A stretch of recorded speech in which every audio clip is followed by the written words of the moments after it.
Good afternoon, everyone. Welcome to Chatham House. My name is Hamid Hakimi, and I'm a research associate here. I'm very happy that you're here because given the rain we were expecting that it would affect the turnout. Very delighted to welcome you all. A few logistical issues just before I kick off the event. This event is on the record. It's also being live streamed, which means the video would be available on our website later on the link to the website, to this event on our website. If I can kindly request you to put your phones on silent, you are more than welcome to tweet about this event, which we encourage. The hashtag is CHEvents. Details are on the screen. You will have an opportunity to ask questions of the panel in the Q&A session, but we would have the order in the way we are sitting, so the colleagues will go from Sana to Sadaf and to Amil, and we'll come back to a couple of questions before we open the floor. I'm very delighted to be moderating this session because it's been something that we have thought about for a long time to do at Chatham House.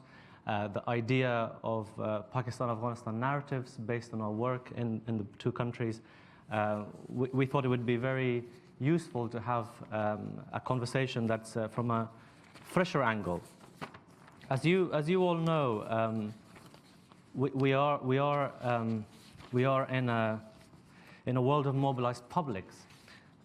What people think of others has a direct impact on policies. Conflict is often preceded by polarization, but equally, political leaders looking to provoke conflict for short-term gain will find it difficult to get traction if their audiences don't perceive a threat. So this is, Afghanistan and Pakistan actually is a classic example. They find themselves in a strange predicament with strong historical, cultural, and religious ties. The countries often officially profess friendship with each other, but also people to people. However, both see the other to some degree, at least at state level, as a threat and as a factor of instability. And this has informed constantly the state-centric narratives in both countries. Can the new government of Imran Khan present Pakistan and Afghanistan an opportunity to move beyond the present cold friendship? Will the Afghan government, driven by considerations for regional connectivity, economic connectivity, become a partner with Pakistan to build confidence based on economic, political, and social ties? And lastly, with the rise of political populism globally, are the roots of negative narratives getting deeper among the social media savvy Afghans and Pakistanis, particularly the young people? We have a very able panel today. I'm delighted to welcome them. We have Sana Safi here to discuss as a panel all of these issues which I just kind of briefly outlined. Sana is a journalist and she's a senior presenter for Afghanistan, a BBC Afghanistan service. She's got a BBC Pashto program, Narey Da Waqt, which means the world right now. She's also contributing regularly to BBC World Service productions. Generally, you recently covered a very important story on the plight of Afghan migrants in Bosnia. I'm not going to go through your entire CV. You have a distinguished CV. We also have Sadaf sitting next to you. Sadaf Chaudhry, you are a freelance investigative journalist covering extremism, security, politics, and human rights, primarily focusing on Middle East and Pakistan. You have a portfolio of work, some of which I've seen on your wonderful website. And then we have Amil Khan, who's our associate fellow here at Chatham House. He examines Gulf South Asia issues for the Asia Pacific program, but he also has extensive experience of reporting with Reuters and the BBC across Middle East, South Asia, and Africa. You also have worked with the UK government focusing on counter-extremism in Pakistan and Afghanistan. So that's the panel. I'd like to kick off with Sadaf. You have up to 6 to 7 minutes if you can make the initial remarks, and then we move to Sadaf and then to Amil. Thank you. Okay.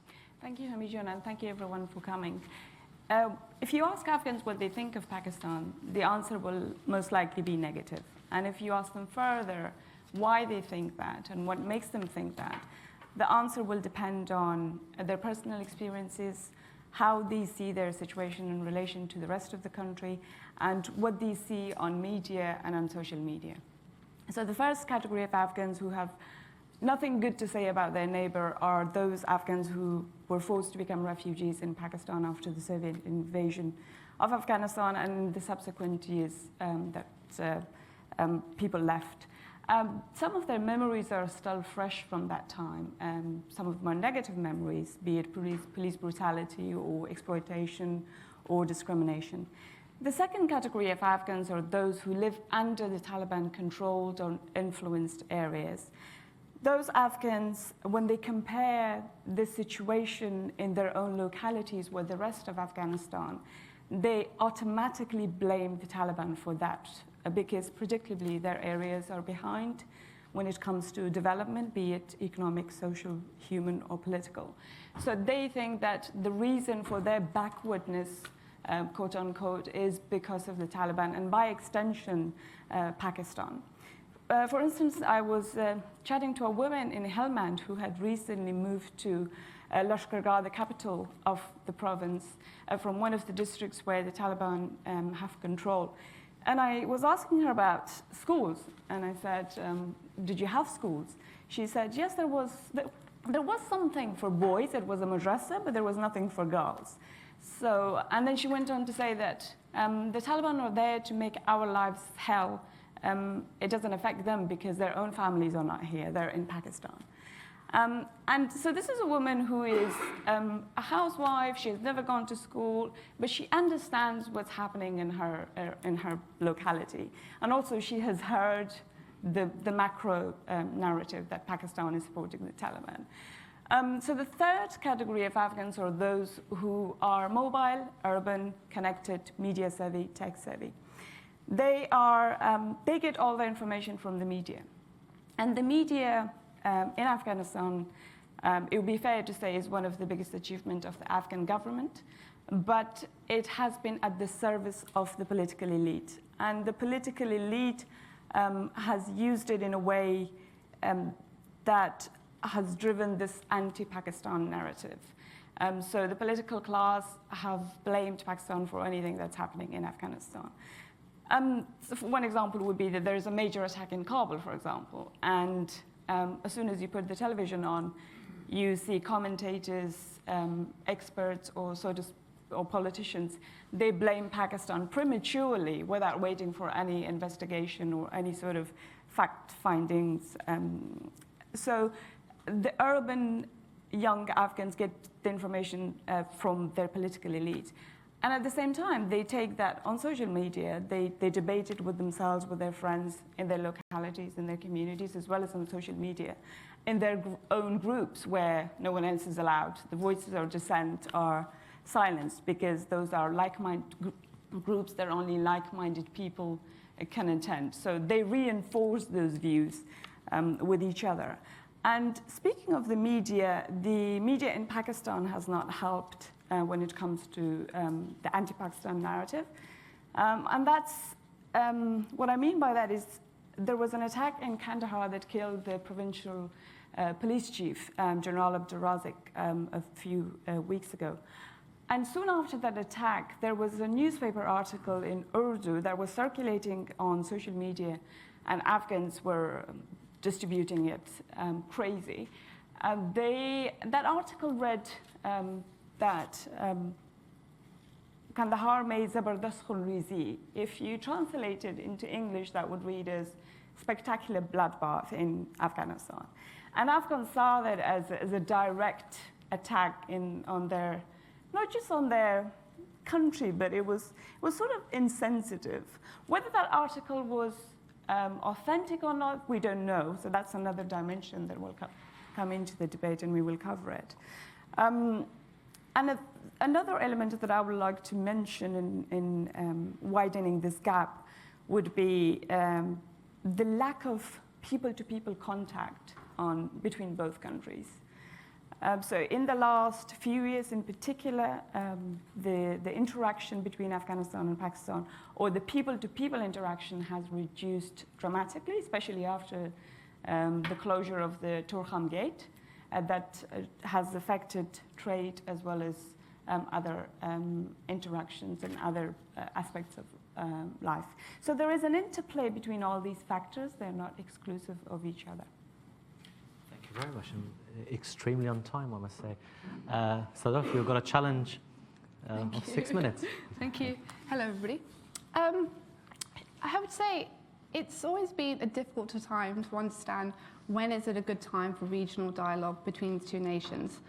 But from covering the recent election in Pakistan, I spoke to a lot of young people, and the young electorate were like, the common sentiment was, we live in a very difficult society, we have to move in line with that society, but we really want to move on now. We want to talk about the common challenges. I mean, both countries are facing a significant water crisis, high unemployment, but we don't have an opportunity to talk about that.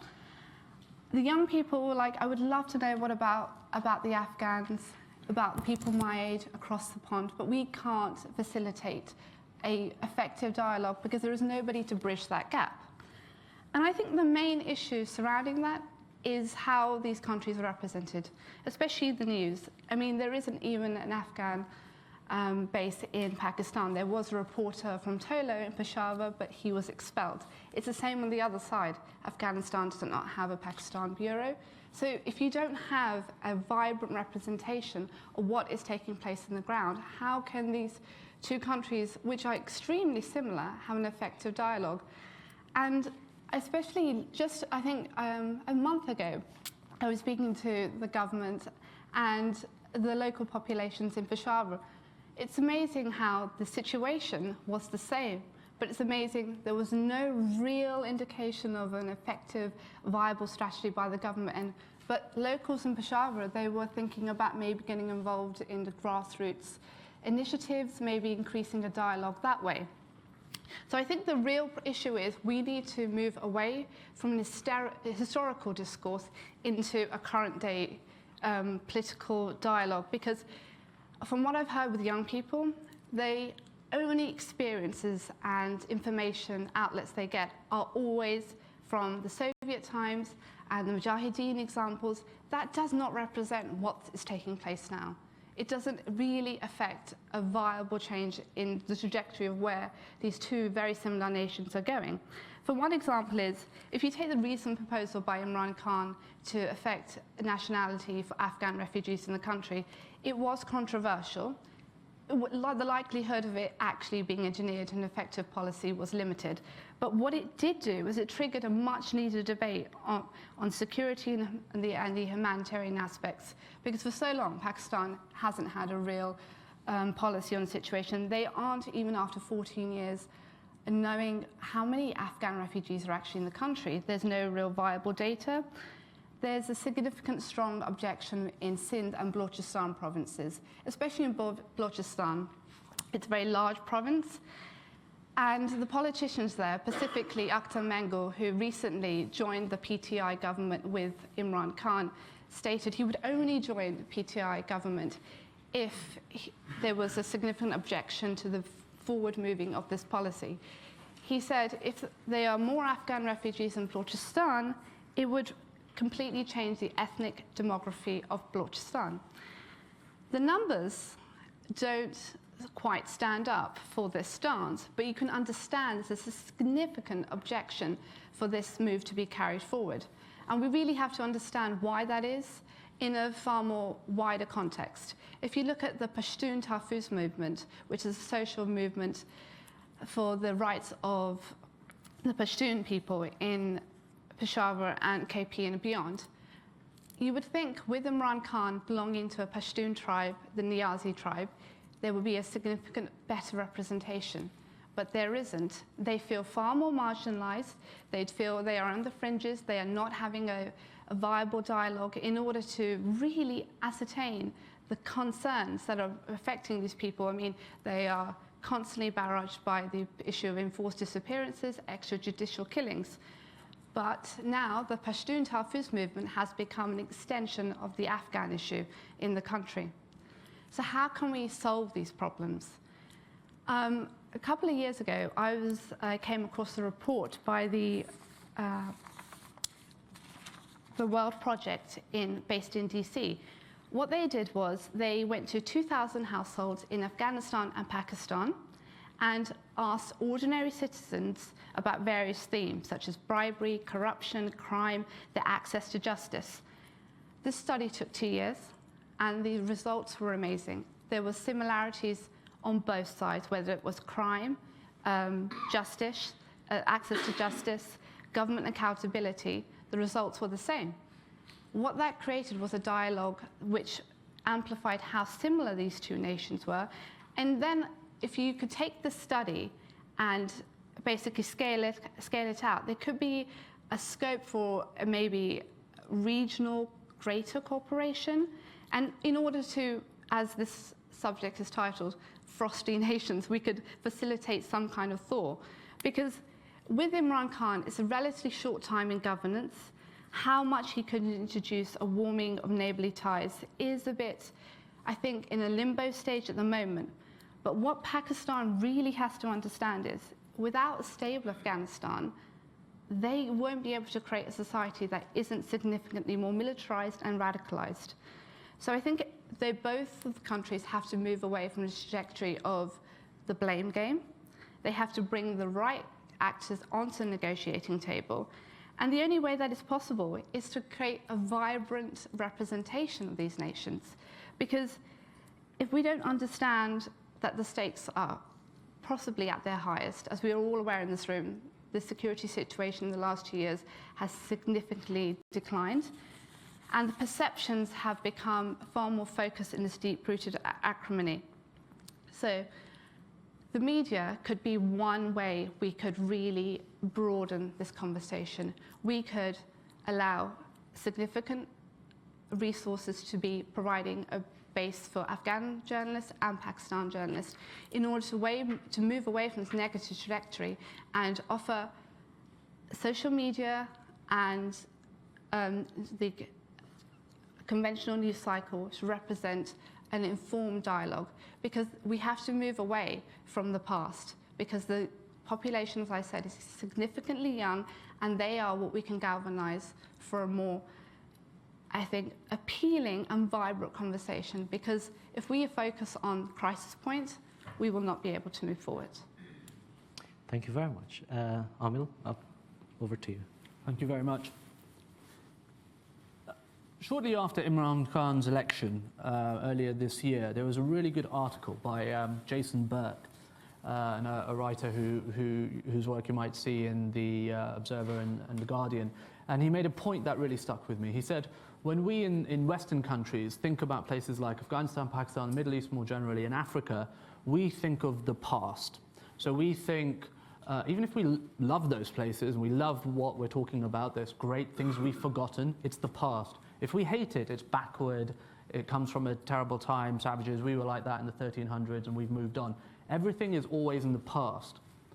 I think actually there's a good argument to be made for the fact that we are looking at something in places like India and Pakistan when it comes to the intersection of politics, media, narratives, and actually how things are done, how business is conducted on the international stage in this day and age. That actually says a lot about our future. It's very much our present, and it very much does look like the direction that we're going in. Now, why do I say that? Pakistan and Afghanistan, for different reasons, but linked, went from very tightly controlled state-run media in around 2000, and after 9/11, well, Musharraf, I think slightly before 9/11 in the case of Pakistan, and then after the American invasion in Afghanistan, went to a really sort of freewheeling setup. I'm not going to use the word freer necessarily for reasons that I think all of us will kind of understand. It's a bit more complicated than that, but definitely way more freewheeling. And what does that mean? So, okay, you're freer to say certain things, but you're less free to say some things. You will find that there is a bigger business interest in the media. The intersection between business elites, government elites, new elites that come through the media itself is something that we've seen elsewhere across the world as well. And a certain increase in crude government control. So we like the idea that in Western countries we have a free media. I think it's widely accepted that nowhere has a truly free media for different reasons, good and bad. But where there was government control, it's much more subtle, it's legalized. In other places, it's way more crude. The government will come and take stuff away, put you in prison, et cetera, et cetera. So if we go from that to the issue of narratives, this is talked about a lot. So narratives, we talk about narratives. We confuse them with stories. But there's some really good work on this issue, and it talks about narratives essentially being about 4 or 5 questions. What's the problem? Who's to blame? What's the solution? What's the end state? That's really what we're talking about. Now, if you add the ability to work in that framework with a freewheeling media environment that can reach a mass load of the population, you have a combustible mix. And if you don't have legalized setups, it's kind of like oil. You know, oil's great if you're Norway and you've got great ways of controlling it and you've got lots of stakeholders. It's kind of more of a problem if you are a country that didn't have a functioning state to begin with. It's pretty much the same with media. Pakistan and Afghanistan were on levels of that. So how does that actually play out? Well, you have a scenario where different elites, to kind of use a cliched phrase, different interest groups, let's say, have different reasons for manipulating it and having their own issues, their own fights sort of play out on that stage. We've seen, I lived in Pakistan from around 2009 to 2011. You could definitely see there were 70-something channels when I was in Pakistan. There were some things that you clearly would get in trouble for saying, but there's a lot of stuff that you could say. Add to that now we're talking about the world of social media. So if you're thinking about this sort of context as something that's only come about because of Donald Trump or Brexit or any of those things, I would very much urge you to look back to the past, but actually not look at it as the past, and think of places like Pakistan, think of places like Egypt, think of places like Lebanon very much, and think about how their media setups look and who has influence in those setups, how they exert that influence, and what that actually means for stability and conflict. I'm a member of the stabilization unit in the British government, so that stabilization is something that we think about a lot, and the idea of how media and politics play into that is something that's that's been looked at very recently. Basically, it's something we think about the physical aspects, thinking about the narratives that underpin conflict or promote stability is something that we've only recently gotten around thinking about, whether that's in governments, different governments, and the academic world itself. So if I could use an example, Imran Khan said some not very helpful things about Asia Bibi and blasphemy in general before he was Prime Minister. So clearly, this was something that he thought he could jump on the bandwagon of, get some support, but hey, it's all politics at the end of the day. When he came into power, he decided to do what a lot of people thought was the right thing, and allow the judicial system to run its course and basically go to, what was the best way to say it? Basically allow the course to run its way through so that she was eventually released and is no longer at risk of death. He pretty much immediately faced pushback from essentially mobilized publics in Pakistan. And Imran Khan, I think, suddenly had a realization that you can't actually just turn the key on and then turn the key off. That these forces are enormously powerful, and they might even be bigger than somebody, hey, who's the most famous Pakistani sportsman and politician ever to grace the dance floors of London nightclubs.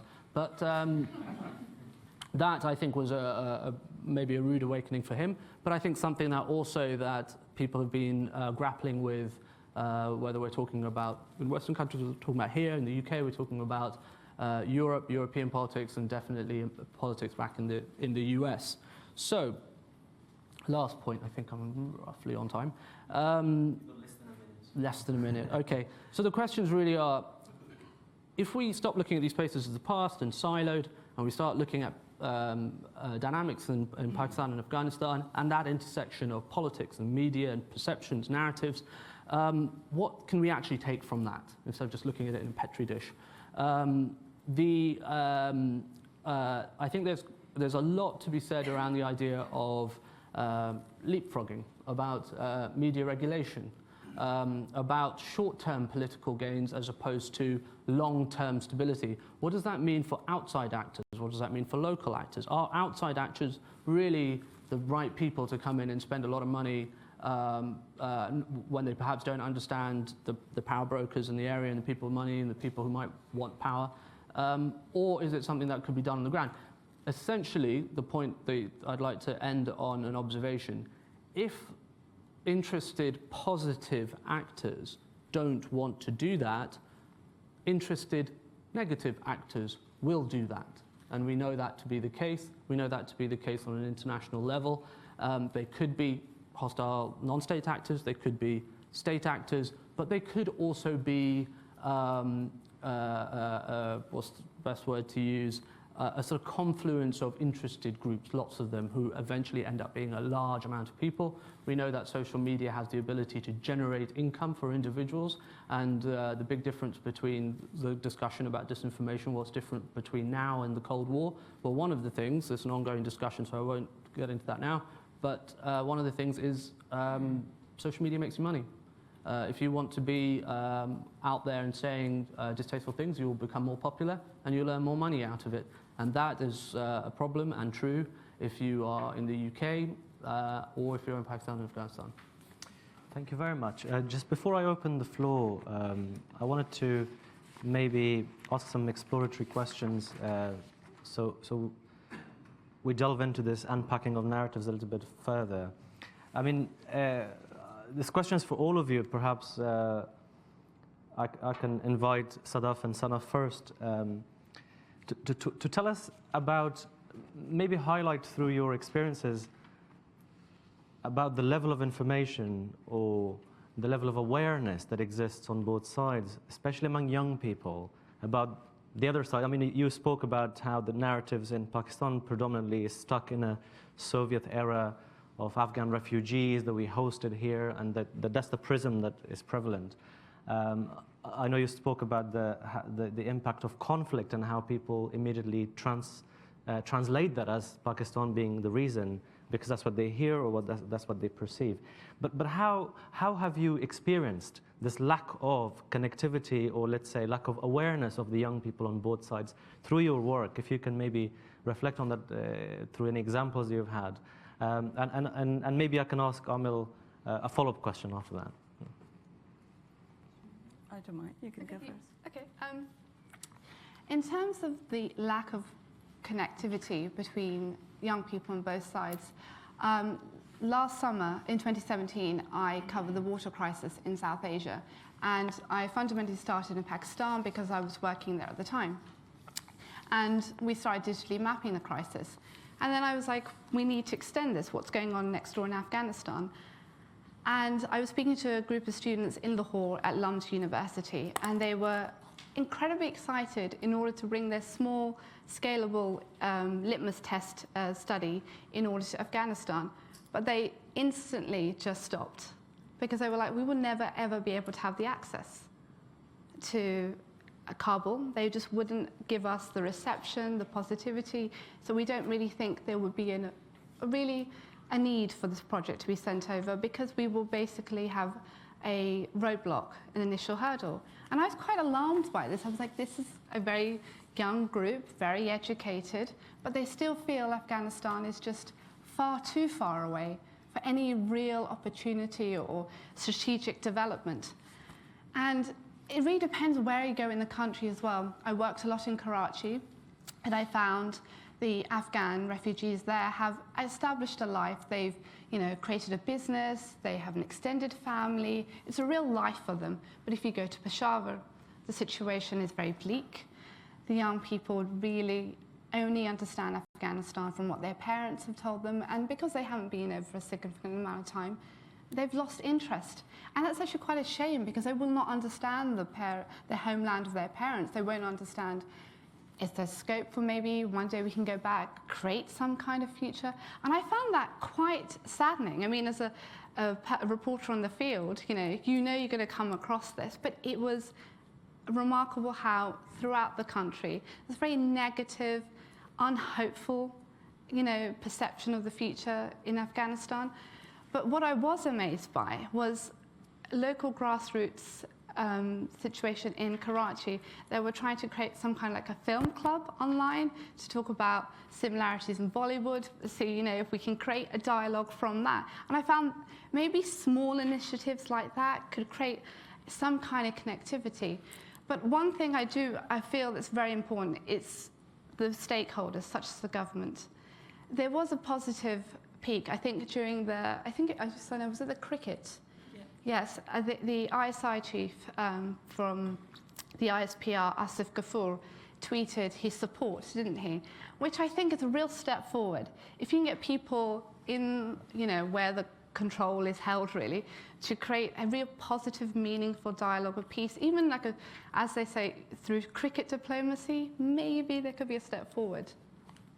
Thank you. Did you want to comment on that? Yes, so if you ask young Afghans, the post-9/11 generation, mostly urban, mobile, and who predominantly drive the social media narrative. If you mention India and ask them what comes to mind, they would say, well, Bollywood, Imran Khan, Shah Rukh Khan, and all the rest of them, or the Indian space station, or the female politicians, or democracy, or positive things. But if you ask them what comes to mind when you mention Pakistan, they would say, well, corrupt police. And that's the only thing they would tell you. So it gives you an idea that people have no information about what Pakistan is beyond this militarized, this in their eyes, corrupt image. And that really, in a way, answers this whole problem. And we could find a solution in that as well. So if we just introduce Pakistan to Afghans, the real Pakistan, Punjab, the beautiful palaces, the history, the shared language, the food, the prehistoric or pre-Islamic history of the Khyber area, Khyber Pakhtunkhwa area, they would be fascinated by it. And I think most of their views come from whatever they're told. They don't go and research it because, well, it's too much work, and it's easy to just believe what you already think it. So the information about Pakistan, I would say, on the Afghan side is zero. And Amil, if in 2 minutes you can kindly help me with this. So one of the key challenges we all face as people who work on the policy advice side, if I say, I mean, I was in Geneva just last week, we were talking about various issues, including Afghanistan's regional connectivity. And I had an opportunity to speak to Afghanistan's neighboring countries' representatives. And it was immediately, the minute you start talking about the kind of conversations that we are trying to have here, the government representatives cannot, for whatever reason, see beyond that very engraved, dated, and stuck in a time bubble narrative about the other. And so how do you go about engaging, let's say, a government representative on some of these issues? Because that's essentially what it comes down to, isn't it? So how would you actually have an entry point into a conversation in that? 2 minutes on that, and we'll open 1 minute on each point. I would say two answers, a broad answer and a more specific answer. The broad answer is I tell you how in Pakistan, how to broach that conversation, and this is the conversation I've had. So Pakistan for, I think a couple of years, had a YouTube ban, and I was trying to explain to somebody that this was a terrible idea if Pakistan wanted to present itself to the outside world. Pakistan, like Afghanistan, is a massive population of young people, and it's a phenomenon across the world that young people make videos on YouTube, and there's massive channels. I think the biggest is an Indian channel, second biggest is a Swedish guy, and they get millions of views, and they are actually more popular often than Hollywood stars. So you get Hollywood stars trying to get on their channels. This is a phenomenon of the world that we live in, and it's an amazing opportunity for nation branding.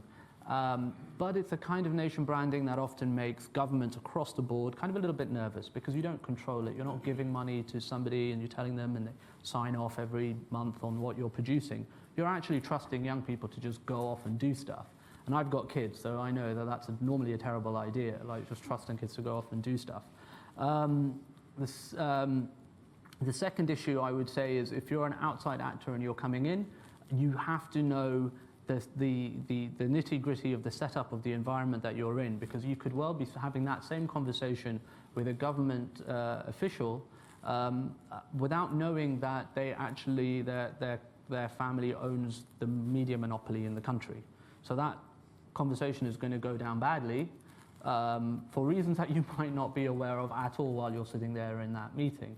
So knowing the interaction in this more sort of traditional situation, you need to know the power dynamics in this scenario that you have then gone and put yourself in, so that you can press the levers that actually need to be pressed without kind of there being two conversations going in the room. One, you talking about something that's in general a good idea, and a different conversation going on sort of behind the scenes. Thank you. So I will open the floor now. If you kindly introduce yourself. If you're a Chatham House member and you can tell us beyond that, that'd be great. If you are making a contribution, not a question, please keep it succinct and very brief. And also if you'd like to ask a specific question as well. I'd like to invite, if I can be a little bit pushy, the women in the audience first, if I can convince somebody to take charge. Yes, please. Could she kindly have the microphone? And I'll come back to the other questions. Hilda Rapp, a member of Chatham House and Centre for International Peacebuilding. I have a sort of left field question for you, which is to ask you about the actual network coverage of mobile phones in the whole of Afghanistan and Pakistan, because I think we've been hearing a little bit of the kind of, the urban bubble and what is possible within that. But what I'm aware of is that certainly in the mountain areas, often there is no coverage, and also there is a long history of poetry and stories that people really identify their community by, and that has also been very much manipulated by the Taliban. So what are the facts behind this? Thank you. Would you like to take that, and we come back to the audience? Yes. So mobile penetration in Afghanistan has been really positive in the last 17 years. And with that, internet connectivity as well. So at the moment, around between 5 and 6 million Afghans are connected to the internet, and around between 20 to above 20 million of them are connected to mobile. So they have mobile connectivity, and they're registered subscribers. But internet is an issue. They probably can't play a video that's 30 minutes, but they are able to communicate via social media. There are companies who have packages, Facebook-only packages, so it's easy for them to communicate on social media. And did you want to also talk about this program that you present, Narei Dar Waqt, on BBC Pashto service? What's the penetration rate you have currently? You also reach out to KP, Khyber Pakhtunkhwa as well, right? Yeah. So our program is 30 minutes a day, 7 days. It's daily, 7 days a week. And it touches about, it's not the top-down news agenda, it's a bottom-up news agenda. What I mean by that is that any story that's not newsworthy for local Afghan media, for us it would be a top story. So we usually start with suicide rate, for example, or maternal mortality, or drug addiction, things like that. And it has between 7 to 8 million weekly audience in Afghanistan and Pakistan. We are live on 2 partner stations. One is the Shamshat in Afghanistan, and the other is Mashriq in Pakistan. So Pakistan is a new partnership, and that I think it has only been less than 2 years that we have had that. But the audience share is increasing daily. But on social media, our traffic mainly comes from Pakistan, from Khyber Pakhtunkhwa, from the Pashtun areas of Pakistan. So Urdu is, the BBC has an Urdu channel which is separate. So we are Pashto for Afghanistan and Pakistan, and the BBC Urdu has programs for the rest of Pakistan. Okay. Can I get some more questions, please? Gentleman over there, and I'll cluster these questions together just to save time, so if you could kindly introduce yourself in question. Mark Lyle Grant. I was British High Commissioner to Pakistan 10 or 15 years ago. It always struck me then that certainly at the official level, and particularly, of course, the military level, that Pakistan never had an Afghan policy. It had an India policy, and Afghanistan was a subset of its India policy. Given that that is still the prevailing sentiment at the governmental level in Pakistan, do you think it is possible to change the dynamic of the Pakistan-Afghan narrative without first changing the India-Pakistan narrative? Okay. A question here, please, and then I'll come to you. Hi, my name is Shaza. I'm a South Asia analyst at SRM. My question's for... SRM, sorry? SRM. Yeah, okay, perfect.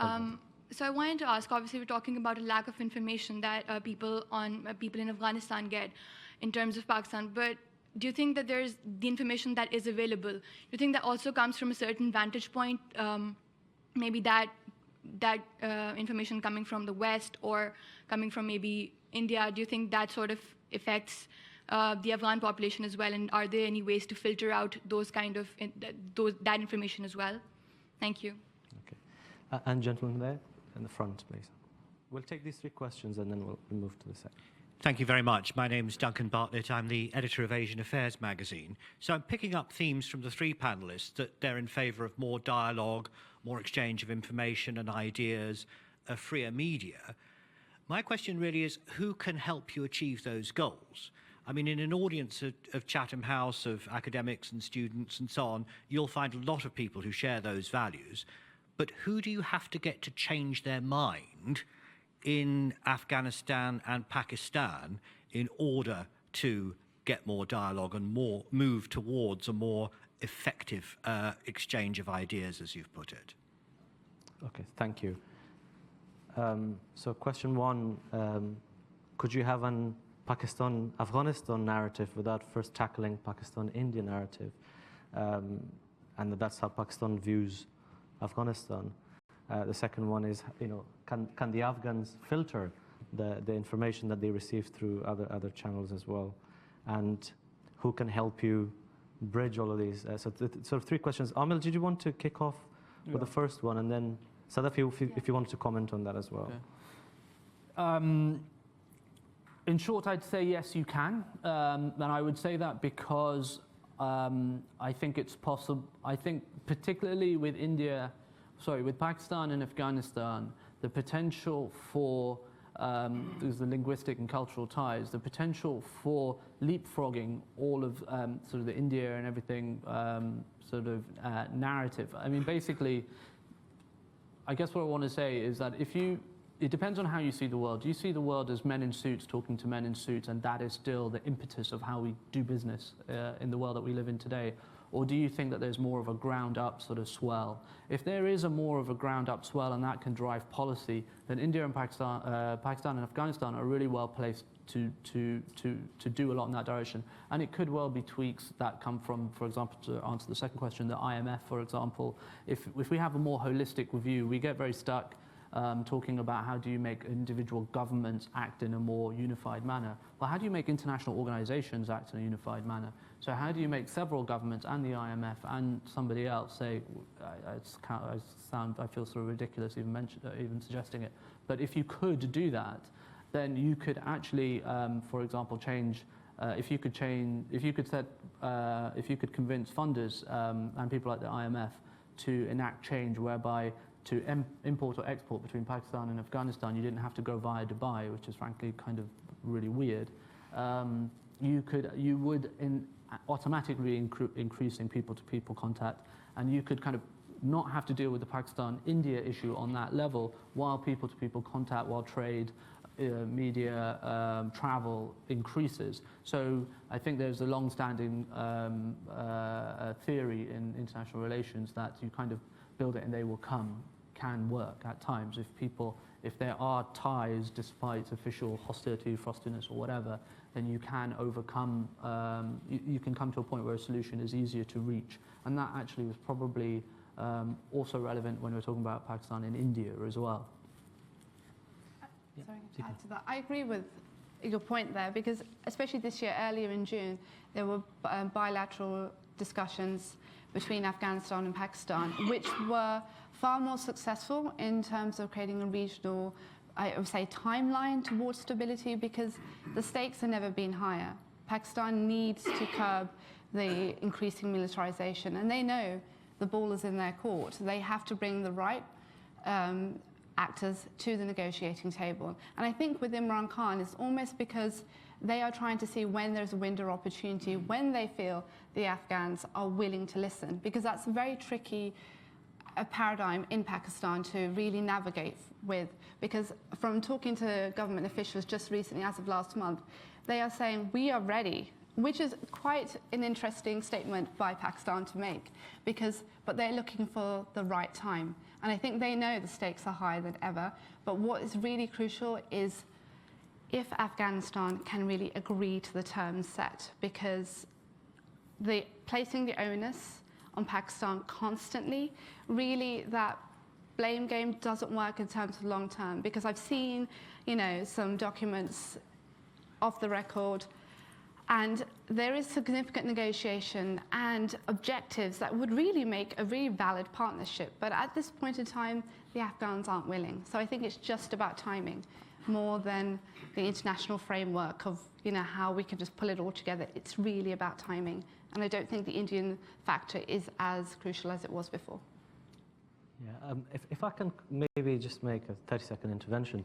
Just being in Geneva, just as I mentioned already last week, I managed to speak to a diverse group of Afghan neighbours, and also having worked in Afghanistan as an international advisor, I was privy to the skills and capacity that exists within the Pakistan Foreign Ministry. They have dedicated desks, they have dedicated skills, people who with skills that are focused only on Afghanistan, while the broader security narrative, again, to what extent that is really what the Pakistan establishment think versus what they really want to do.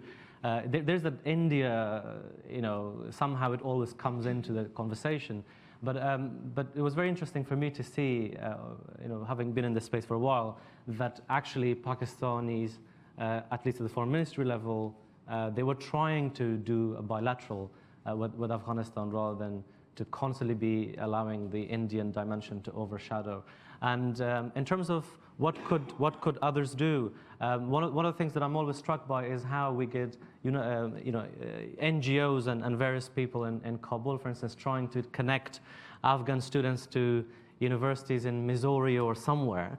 And I always put the argument out that the actors who go in and try and do capacity building in Afghanistan, why can't they facilitate dialogue between Afghan young people and Pakistani young people through their education institutions? They don't even have to travel. They can just use Skype and speak to each other. There's half an hour time difference versus hours of time difference with the Western world. So that kind of smaller level, low-key, bottom-up connectivity can be encouraged by even people like ourselves. Yes, just answer the lady's question over there. I don't think it's the question of information coming from abroad or Americans or Indians that distorts, so to speak, the views of the Afghans. I think the problem is within Afghanistan. If you have a media landscape that's very dominated anti-Pakistan narrative, what you do is you diversify it. You bring voices that are objective, critical, sound and sane voices that can balance the debate. And on the Pakistani side, what they could do is to reach out to the Afghans on a people-to-people level.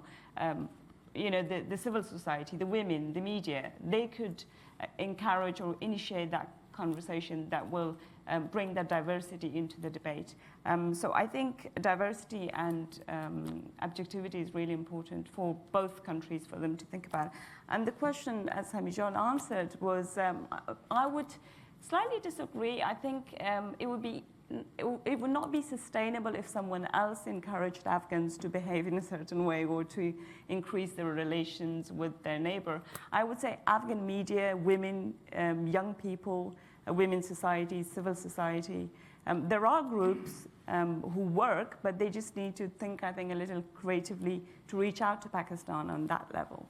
So that would be more sustainable and more productive, in my view.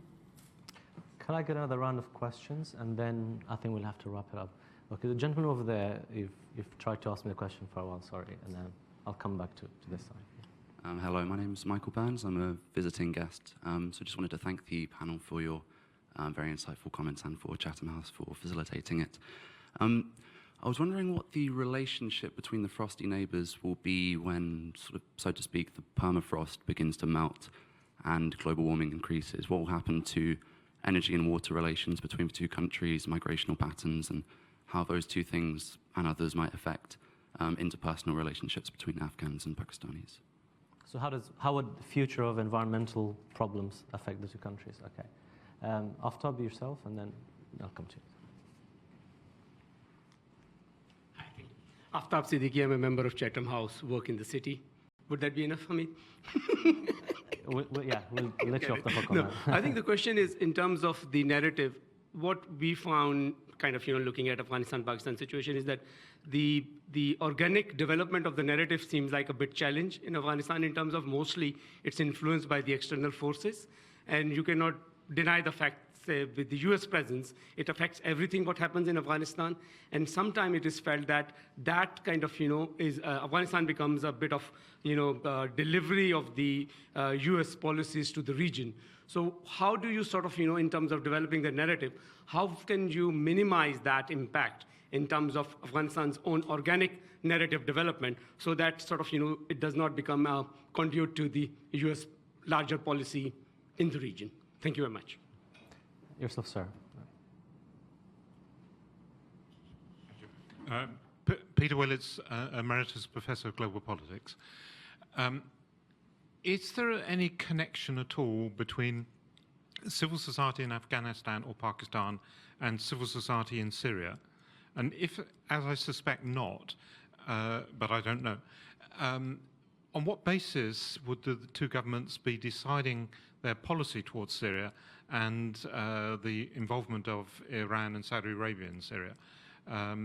Is there a sort of regional dynamics that they're part of, or are they cut off from that great divide of the developing world? Okay. Can I get another question from women in the audience? Okay. I'll go. You had your hand first. Sorry. Yes, please. Yeah, go ahead. I'm Zarghona Ressa, guest Chatham House from British Afghan Women's Society. I just wanted to make a very short and small contribution. As you are aware, Minjan, that I've spent a few years recently in Afghanistan. And I am aware that there are some contacts happening between the civil society in Afghanistan and Pakistan. And on Tolo TV, there are some programs. There are two hosts, one from Pakistan and one from Afghanistan. They are making some programs. They go to Pakistan and Afghanistan, and it's very helpful program also. But as Sadaf mentioned, the point that don't you think it's just the border issue mainly, because there are some cross-border firing recently also, and the fencing of the border. These are the main issues, and I think then all those contacts, because these are the policymakers who decide about. Thank you. I think this has been our attempt to look at it from a bottom-up approach. I think you pointed broadly to Aftab's one. I think it's more to do with a top-down. When you look at the world, do you see, as Amel said, do you see men in suit and maybe some women, or do you see grassroots, bottom-up? So anyway, I'll shut up. But did you want to take the question of environmental issues? I think you've done work on that, Sadaf. If you kindly tell us a bit more, and how would this affect the future of the two countries' relations? The environmental issues in South Asia are significant. I mean, if you take Pakistan, for example, it's reported that it may run dry by 2025, which isn't very far away. The Pakistani government, unfortunately, hasn't really put the environment at the forefront. The policy and the direction and attitudes are always related to terrorism and security apparatus. There is no effective policy, I'm afraid, on the environment. There's only grassroots initiatives trying to locally scale out some initiatives to conserve water. The real issue with Pakistan is it's not that it doesn't have enough water, it's mismanagement. And that will create really straightforward and very difficult problems in the long term, because India has always been very unstable in trying to create a water policy dialogue because of the other, issues on the fringes. And with Afghanistan, there is no discussion on this from my experience. So I think at this point in time, until both governments really appreciate how dire the situation is, I'm afraid it's really going to be, I hate to use the word an Armageddon situation, but it could be, because there is no effective dialogue on the environment at all.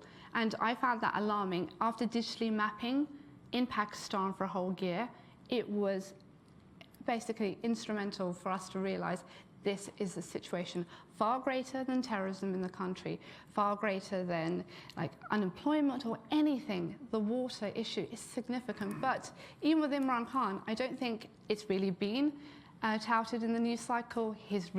Even in his speech when he was elected, I think it was a mere mention of environment, but no real major forward-thinking policy. So I have to say it's a wait-and-see game, but I hope for not too long, because the long-term impact was significant. And I think Sana can tell you it's probably similar in Afghanistan. Yes. Yeah. I'm keen to finish at 5 past, so I'm sorry to push you for shorter comments. At the moment, 3 million Afghans are threatened by very severe drought in 22 provinces out of 34. So drought, environmental issues is a huge challenge for both countries, but Afghanistan has been on this dam building project that has sort of strained relations with Pakistan, because Pakistan thinks that the dam building in Afghanistan will reduce the water to Pakistan, and it's the same story with Iran. So it sort of has affected relations, but we'll see what happens. And the displacements as well, isn't it? So the displacement. That's why it's getting some attention, I think, the issue of water in Afghanistan and environmental, because it's causing a huge amount of internal displacement. Absolutely. Yeah. On the civil society, well, the Afghan and the Syrian society, the civil society is probably different, but the only way that Afghanistan is sort of involved in the Syrian conflict would be that many Afghans were sent to Syria to fight for Bashar al-Assad on behalf of Iran. And that is something that worries the Afghan government. And there were reports that some Sunni Afghans were sent to Yemen to fight on behalf of Saudi. So those are the issues that connects Afghanistan with the wider region and the conflict. And they're trying to find a solution for that. And did you want to maybe kindly tell us your last comment on how do the Afghans view the role of the United States in their country, and how that impacts their view of Pakistan? I would argue that there is no connection between the American policy in Afghanistan and how Afghans view Pakistan, because the issues for Afghans are really close to home. So it's, Pakistan closed the gate, and that affects my livelihood. If I am a person in Torkham, in Jalalabad, that caused me not to have food on the table.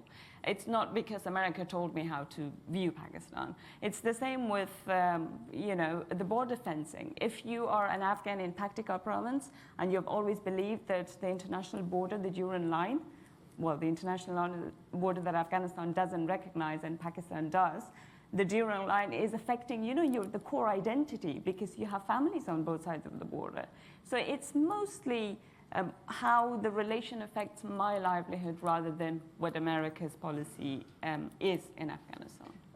Thank you. And Sadaf, did you want to briefly say something on that? And I'll come to you, Ahmed, at the end. I wanted to add something to the foreign policy question regarding Syria. I recently covered Pakistan's foreign policy, how they're trying to establish a foreign policy.